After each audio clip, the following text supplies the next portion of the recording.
Srikalahasti Janasena incharge వినూత driver హత్య కేసులో సంచలన విషయాలు బయటకొస్తున్నాయి.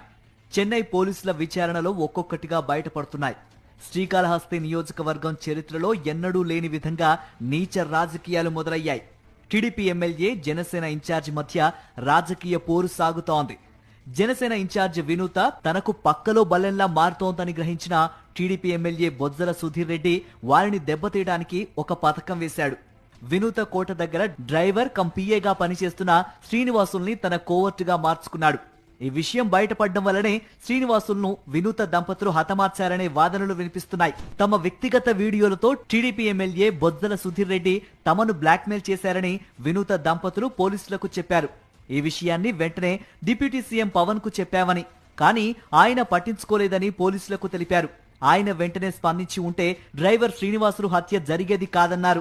టీడీపీ ఎమ్మెల్యే బొజ్జల సుధీర్ రెడ్డి తమ బెడ్రూమ్ లో రహస్య కెమెరాలు పెట్టించి వీడియోలు రికార్డ్ చేయించారని పోలీసుల విచారణలో తెలిపారు వినూత దంపతులు. తమ డ్రైవర్ శ్రీనివాసుల్ని ప్రలోభపెట్టి ఆయనకు అనుకూలంగా మార్చుకున్నారని అన్నారు. తమ వ్యక్తిగత వీడియోలను డ్రైవర్ శ్రీనివాసులు 30 లక్షల రూపాయలకు బొజ్జల సుధీర్ కు విక్రయించాడని, ఆ వీడియోలతో తమను బెదిరించినట్లు తెలిపారు. ఆ విషయంపై శ్రీనివాసుల్ని నిలదీసినట్లు పోలీసులకు చెప్పారు వినూత దంపతులు. వీడియోలను 30 లక్షలకు బొజ్జల సుధీర్ రెడ్డికి విక్రయించేశానని, అందులో 20 లక్షలు వాడేసుకున్నట్లు తమకు శ్రీనివాసులు చెప్పాడని వినూత దంపతులు పోలీసులకు తెలిపారు.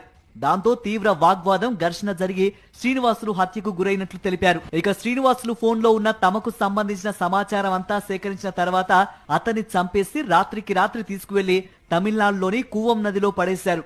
3 రోజుల తర్వాత పోలీసులు డెడ్ బాడీని గుర్తించి గుర్తు తెలియని శవంగా భావించారు. దర్యాప్తు జరిపిన తర్వాత అసలు విషయం పోలీసులకు అర్థమైంది. కాళహస్తి జనసేన ఇన్ఛార్జ్ వినూతతో పాటు ఆమె భర్త చంద్రబాబును అరెస్టు చేసి రిమాండ్కు తరలించారు. ఎమ్మెల్యే బొజ్జల సుధిరెడ్డి ప్రలోభాలకు లొంగిపోయి కోవర్టుగా మారడంతో జనసేన నేతలు డ్రైవర్ శ్రీనివాసుల్ని హత్య చేశారు. బొజ్జల వ్యవహారంపై పవన్ స్పందించి ఉంటే ఇంతవరకు వచ్చేది కాదని కూటమి నేతలు చర్చించుకుంటున్నారు.